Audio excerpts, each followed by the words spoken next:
Antara Jawa dan Sunda, siapakah yang lebih tua?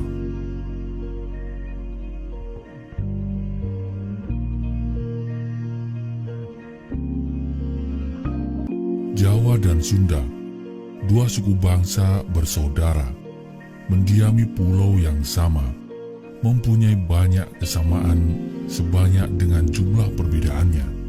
Keduanya berdekatan namun terasa jauh, sangat dekat, namun beda rasa, beda selera, beda bahasa.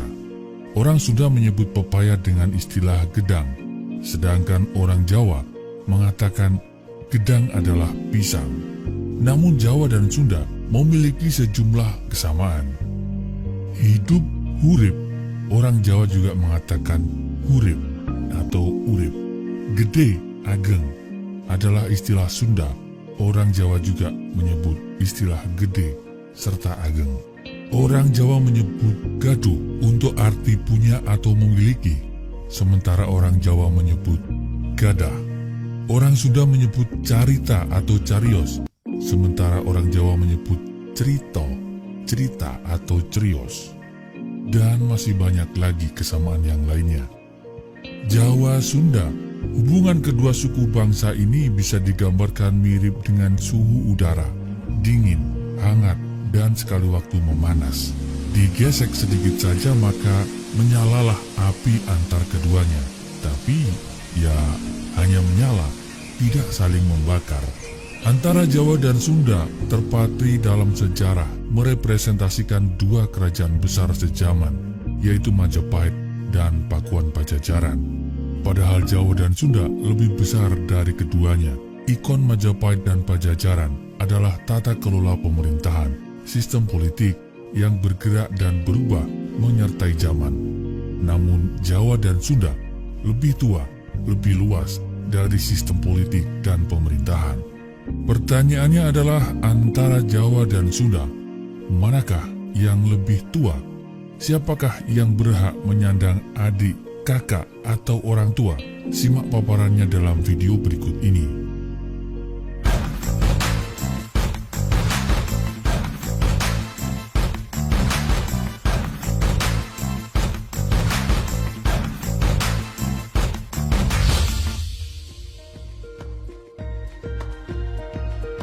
Sebelum diprotes tentang penyebutan dan penggunaan kata suku Sunda, ada baiknya admin luruskan duduk persoalan bangsa, negara, dan suku agar tidak timbul kesalahpahaman. Indonesia adalah sebuah bentuk negara yang unik, menyatukan keanekaragaman menjadi satu, yaitu NKRI. Di belahan lain, ada Korea misalnya, terbelah menjadi dua, Korea Selatan dan Korea Utara. Ada Irak dan Iran, yang sejatinya mereka juga adalah satu. Sedangkan Indonesia kebalikan dari itu semua.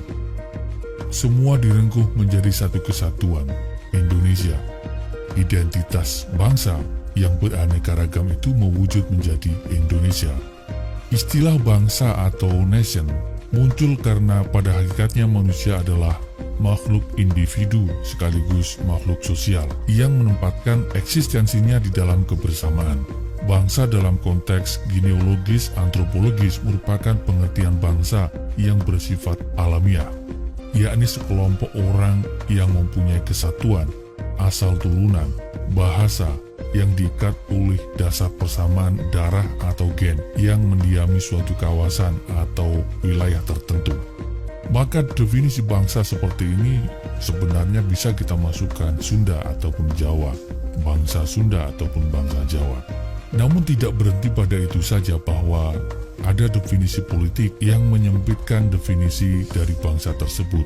Adapun bangsa dalam konteks politik merupakan sekelompok orang yang rasa dan ikatan kesatuannya berdasarkan pada kesamaan cita-cita, tujuan, nasib, sehingga mendorong mereka untuk hidup bersama dalam wilayah tertentu. Maka bisa dimengerti kenapa Indonesia dikatakan sebagai sebuah bangsa. Dan kalau kita kembalikan kepada Kamus Besar Bahasa Indonesia atau KBBI, pengertian bangsa adalah kelompok masyarakat yang bersamaan asal keturunan, adat, bahasa, dan sejarahnya, serta berpemerintahan sendiri. Dan dalam definisi dari KBBI ini lebih tegas lagi bahwa kelompok masyarakat yang mempunyai kesamaan tersebut memiliki pemerintahan sendiri. Maka sulit untuk kita katakan bahwa Sunda adalah sebuah bangsa ataupun Jawa adalah sebuah bangsa. Maka dengan sendirinya tak terhindarkan untuk penyebutan bahwa Sunda dan Jawa adalah etnik atau suku bangsa menjadi bagian dari sebuah bangsa, bangsa Indonesia. Etnik atau suku bangsa sendiri artinya adalah golongan atau kelompok manusia yang anggota-anggotanya mengidentifikasikan dirinya dengan sesamanya, biasanya berdasarkan garis keturunan yang dianggap sama. Dari sini semoga bisa dipahami untuk kemudian kita lanjut lagi video ini.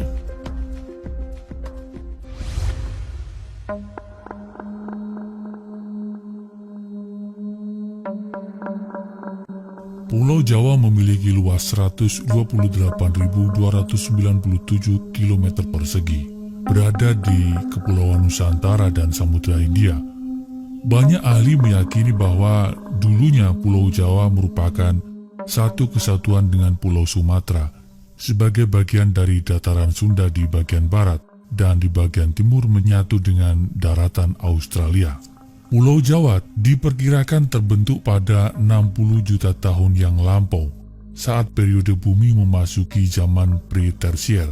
Daratan Pulau Jawa bagian barat terbentuk lebih dulu di zaman Kapur yang terjadi sekitar 145 juta tahun yang lalu dan di bagian timur dari pecahan benua Australia.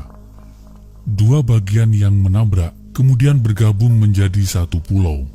Pembentukannya juga tidak lepas dari aktivitas vulkanik hingga menimbulkan kontur pulau dengan banyak gunung berapi yang membentang dari timur ke barat. Berdasarkan catatan Bujangga Ronggowarsito dalam Pustaka Raja Purwa, disebut bahwa Jawa dan Sumatera terpisah akibat Gunung Kapi yang teridentifikasi sebagai Gunung Krakatau pada 416 Masehi. Hal ini senada dengan peneliti Los Alamos National Laboratory yang menyebut letusan Gunung Krakatau mengakibatkan terpisahnya kedua pulau tersebut, Jawa dan Sumatera. Sama halnya dengan pemisahan Pulau Jawa dan Sumatera, terpisahnya Pulau Jawa dan Bali juga diakibatkan letusan gunung berapi. Menurut Raffles, ia menyatakan bahwa dulunya Pulau Jawa dan Bali masih satu daratan, namun terpisah karena letusan gunung berapi dan gempa besar, hingga membuat kedua daratan tersebut putus pada abad ke-13. Namun teori yang menyatakan bahwa pemisahan antara Pulau Sumatera dan Jawa serta Bali yang terpisah akibat letusan gunung berapi dibantah oleh Pusat Vulkanologi dan Mitigasi Bencana Geologi Kementerian ESDM. Sejarah erupsi Gunung Krakatau jauh lebih tua, bukan ratusan ribu tahun, bukan abad, bahkan diperkirakan sebelum ada manusia. Dan secara teori letusan Gunung Krakatau tidak pernah menjadi penyebab terpisahnya Pulau Jawa dan Sumatera. Sementara penjelasan ilmiah berlangsung dan masih mencari titik kejelasan asal-muasal tanah Jawa, para ilmuwan masih saling sanggah, saling adu bukti. Di sisi lain terdapat pula penjelasan versi supranatural serta versi tutur yang menjelaskan asal-usul Pulau Jawa. Kisah ini mengacu pada legenda Gunung Tidar di Kabupaten Magelang, Jawa Tengah, yang dipercaya sebagai paku bumi Pulau Jawa. Silahkan klik tautan link di atas untuk lebih jelasnya, karena kita sudah pernah membahasnya di channel ini. Ada satu teori lagi dan ini mendapat perhatian yang luar biasa belakangan ini, adalah Sundalandia. Tapi kita akan bahas di bagian belakang video ini saja. Sekarang yang kita akan paparkan adalah bagaimana Sunda dan Jawa, yang dimaksud adalah masyarakat atau orang-orangnya itu ada. Bagaimana masyarakat Sunda dan Jawa itu ada? Apakah mereka pendatang atau ujuk-ujuk ada di daratan ini? Berdasarkan faktor relasional, suku Sunda dan Jawa tidak memiliki keterikatan dan hubungan secara emosional yang dalam. Namun sebenarnya Sunda dan Jawa berasal dari nenek moyang yang sama. Nenek moyang kedua suku ini berasal dari dataran Yunan di Tiongkok. Ras induk dari suku Sunda dan Jawa adalah ras Austronesia yang umum tersebar di negara-negara Asia Tenggara. Induk ras Austronesia saat ini dipercaya menduduki daerah pedalaman Pulau Formosa. Teori ini dikemukakan oleh sejarawan yang juga arkeolog asal Austria, Robert Baron, tahun 1885 sampai dengan 1968. Dalam kajiannya terhadap kebudayaan megalitik di Asia Tenggara dan Pasifik, ia menyimpulkan dalam teorinya bahwa pada masa Neolitikum 2000 sebelum Masehi sampai dengan 200 sebelum Masehi, ada bangsa yang bermigrasi dalam beberapa gelombang dari Asia Utara menuju Asia Selatan. Migrasi ini membuat banyak manusia purba yang akhirnya mendiami pulau-pulau yang terbentang dari Madagaskar sampai Pulau Paskah.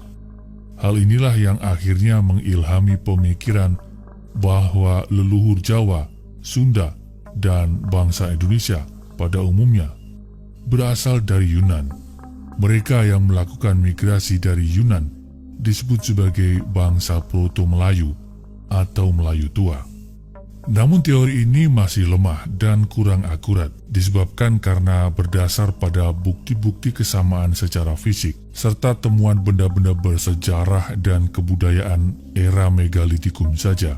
Karena teori Yunan dianggap tidak begitu kuat, para ahli kemudian melakukan penelitian dengan pendekatan kebahasaan atau linguistik. Berdasarkan pendekatan kebahasaan, keseluruhan bahasa yang digunakan suku-suku di Indonesia diketahui berasal dari rumpun Austronesia. Akar dari rumpun Austronesia sendiri pada awalnya berasal dari Kepulauan Formosa yang sudah berkembang sejak 6.000 tahun yang lalu. Pendekatan kebahasaan ini menyatakan bahwa asal-usul suatu bangsa dapat ditelusuri melalui pola penyebaran bahasanya, karena keseluruhan bahasa di Indonesia berasal dari Austronesia yang berkembang di Taiwan.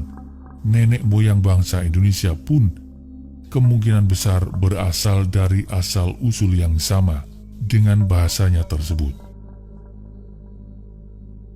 Tidak berhenti pada pendekatan linguistik, para peneliti juga melakukan penelitian dengan pendekatan genetika, yakni menelusuri asal-usul manusia berdasarkan penelitian kromosom maupun DNA-nya. Dan hasil penelitian ini menunjukkan terhadap 3.700 orang Indonesia dari 35 etnis yang berbeda memiliki kecocokan genetika dengan bangsa Austronesia. Dari ragam pendekatan yakni linguistik dan genetika, penelusuran kromosom dan DNA, muncul teori yang dikenal dengan Out of Taiwan. Berdasarkan teori ini, migrasi leluhur dari Taiwan tiba lebih dulu di Filipina bagian utara, sekitar 4.500 hingga 3.000 sebelum Masehi. Migrasi ini diduga bertujuan memisahkan diri mencari wilayah baru di selatan. Selanjutnya sekitar 3.500 hingga 2.000 sebelum Masehi, manusia purba yang mendiami Filipina melakukan migrasi lagi dengan tujuan Kalimantan, Sulawesi, dan Maluku Utara. Terus kemudian menyebar ke Jawa, Sumatera, Nusa Tenggara, Papua bagian barat, Oseania, hingga mencapai Melanesia di Pasifik. Namun ada pendapat lain mengenai asal-usul nenek moyang bangsa Indonesia. Salah satunya dikemukakan oleh Profesor Muhammad Yamin.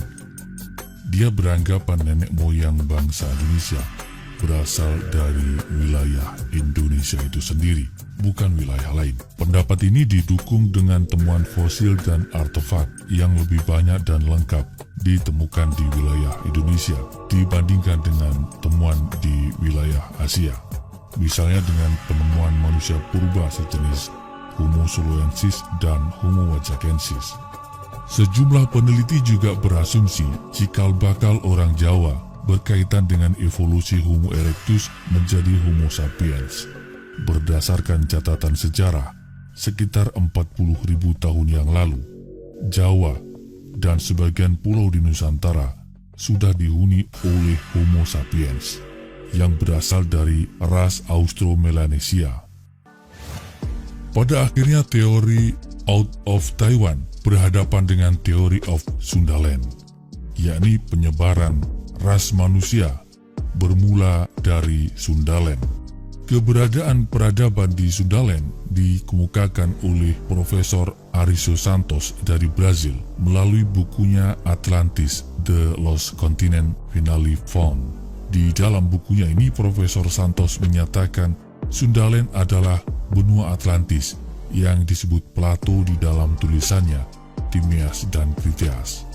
Sebelumnya, Oppenheimer menerbitkan buku berjudul Eden in the East yang kurang lebih menyatakan bahwa Sundaland pernah menjadi kawasan berbudaya tinggi, kemudian tenggelam, dan para penghuninya mengungsi ke berbagai wilayah out of Sundaland yang pada akhirnya menurunkan ras-ras baru di muka bumi. Hipotesis ini dibangun berdasarkan penelitian atas geologi, arkeologi, genetika, aspek kebahasaan, folklore, atau mitologi. Teori Out of Sundaland juga mendapat dukungan dari sejumlah pihak, di antaranya makalah Climate Change and Post-Glacial Human Dispersal in Southeast Asia, serta New DNA Evidence Overturn Population Migration Theory in Island Southeast Asia. Hasil dari makalah ini menentang teori konvensional yang sebelumnya bahwa penduduk Asia Tenggara, Filipina, Indonesia, dan Malaysia datang dari Taiwan pada zaman Neolitikum. Tim peneliti menunjukkan justru sebaliknya, bahwa penduduk Taiwan berasal dari penduduk Sundaland yang bermigrasi akibat banjir besar di Sundaland. Ciri garis DNA menunjukkan penyebaran populasi pada saat bersamaan dengan naiknya permukaan laut di wilayah ini, juga menunjukkan migrasi ke Taiwan, ke timur, New Guinea dan Pasifik, dan ke barat, ke daratan utama Asia Tenggara. Ini diperkirakan terjadi pada masa sekitar 10.000 tahun yang lalu.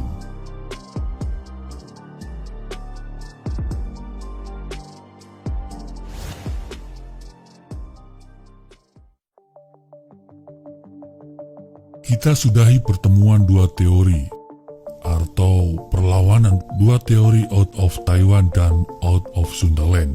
Silahkan Anda mempercayai yang mana. Kita akan fokuskan lagi pada Jawa dan Sunda. Dari gambaran dua teori sebelum ini, setidaknya kita tahu bahwa penduduk asli Jawa dan Sunda, dalam hal ini kalau kita mencari siapa yang lebih tua atau muda, tidak akan menemukan jawabannya. Terdapat dua sumber sejarah abad 17 dan 18, yakni Babat Tanah Jawa dan Naskah Wangsakerta, yang bisa dijadikan rujukan pengembangan leluhur Jawa dan Sunda. Misalnya, Babat Tanah Jawa mempunyai silsilah raja-raja Jawa sampai ke Nabi Adam, sedangkan Naskah Wangsakerta menulis silsilah Aki Tirem, cikal bakal kerajaan Salaka Negara, bersambung sampai ke raja-raja di India. Tapi keduanya kita kesampingkan dulu, karena keduanya masih menjadi polemik di kalangan sejarawan, sehingga sulit untuk dijadikan patokan sejarah. Sekarang kita berpijak pada era yang lebih baru, yakni Masehi, saat sistem politik dan pemerintahan sudah terbentuk, yakni ternyata dimulai dari Jawa bagian barat, Tatar Sunda. Beragam prasasti menunjukkan adanya sistem pemerintahan berupa kerajaan di Jawa bagian barat, yakni Kerajaan Tarumanegara. Prasasti yang ditemukan antara lain Prasasti Ciraten, Prasasti Pasir Kolengka, Prasasti Kebun Kopi, Prasasti Tugu, Prasasti Pasir Awi, Prasasti Muara Janten, dan Prasasti Cidang Hiang. Tarumanegara merupakan salah satu kerajaan tertua di Nusantara yang meninggalkan catatan sejarah dan peninggalan artefak di sekitaran lokasi kerajaan. Dari peninggalan yang ada nampak bahwa kerajaan Tarumanegara merupakan kerajaan bercorak Hindu beraliran Wisnu. Kata Tarumanegara berasal dari kata Taruma dan Nagara, Nagara artinya kerajaan atau negara, sedangkan Taruma berasal dari kata Tarum yang merupakan nama sungai yang membelah Jawa Barat, yaitu Citarum. Pada muara Citarum ditemukan percandian, yakni Percandian Batu Jaya dan Percandian Cibuaya. Kerajaan Tarumanegara didirikan oleh Jaya Singawarman, menantu Raja Dewa Warman VIII, merupakan maharsi dari Salangkayana di India yang mengungsi ke Tanah Jawa karena daerahnya diserang dan ditaklukkan Maharaja Samudragupta dari Kerajaan Magadha. Setelah Jaya Singawarman mendirikan Tarumanegara, pusat pemerintahan beralih dari Rajatapura ke Tarumanegara. Dari Jaya Singawarman kemudian raja berikutnya adalah Dharma Iyawarman. Selanjutnya adalah Purnawarman. Mengacu pada prasasti Kebun Kopi II, pada masa inilah awal dibangunnya kota baru Sundapura. Prasasti Kebun Kopi II ditemukan di Kampung Pasir Muara, Desa Ciraten Ilir, Cibung Bulang, Bogor, Jawa Barat. Ditulis menggunakan aksara Kawi dan bahasa yang digunakan adalah Melayu kuno. Isi prasasti itu kurang lebih berbunyi demikian.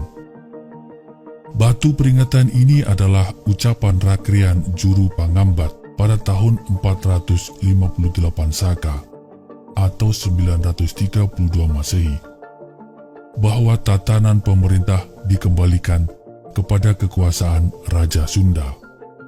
Sejarawan Prancis Claude Guillot memperkirakan prasasti Kebun Kopi ini mengacu kepada pendirian Kerajaan Sunda, dan beberapa sejarawan lain mengikuti pendapat ini, misalnya dalam buku A History of Modern Indonesia. Sementara pendapat yang lain menyebutkan bahwa Sunda telah ada sebelum ini, mengingat dalam prasasti dituliskan berpulihkan Hajiri Sunda, yang dapat ditafsirkan bahwa sebelumnya telah ada Raja Sunda, hingga akhirnya dipulihkan kekuasaannya. Sementara Tatar Sunda sudah eksis Tarumanegara, disusul berdirinya Sundapura. Di Jawa, munculnya budaya Jawa berada di dataran Kedu dan Kewu, di lereng subur Gunung Merapi, sebagai jantung kerajaan Mataram kuno. Disinilah Wangsa Sanjaya dan Sailendra membangun peradaban baru, awal peradaban Jawa. Dari prasasti Sojomerto dan prasasti Canggal, diketahui nama 3 orang penguasa di Medang atau Mataram kuno, yaitu Dabunta Sailendra, Sana, dan Sanjaya. Pusat kebudayaan dan perpolitikan Jawa kemudian dipindahkan ke bagian timur ketika Mpu Sindok berkuasa tahun 929 sampai dengan 947 menuju lembah Sungai Brantas. Sistem politik dan pemerintahan berupa kerajaan yang berdiri di Jawa bagian barat menunjukkan peradaban dimulai dari barat. Namun perlu dicatat bahwa prasasti Kebun Kopi ditulis menggunakan aksara Jawa kuno atau Kawi yang merupakan cikal bakal aksara Nusantara. Artinya pelaku sejarah pada masa itu adalah entitas yang sangat mungkin sama. Bahkan menurut cerita Parahyangan, Raja Sana dan Sanjaya berkaitan erat dengan sejarah Kerajaan Sunda dan Kerajaan Galuh. Sehingga pertanyaan siapa yang lebih tua, apalagi demi menunjukkan suku tertentu lebih baik, maka rasanya itu kurang bijak. Karena pelaku sejarah waktu itu adalah kesatuan atau leluhur yang sama, leluhur Jawa dan leluhur Sunda. Akhir kata, tetap rukun, tetap damai, wahai Jawaku.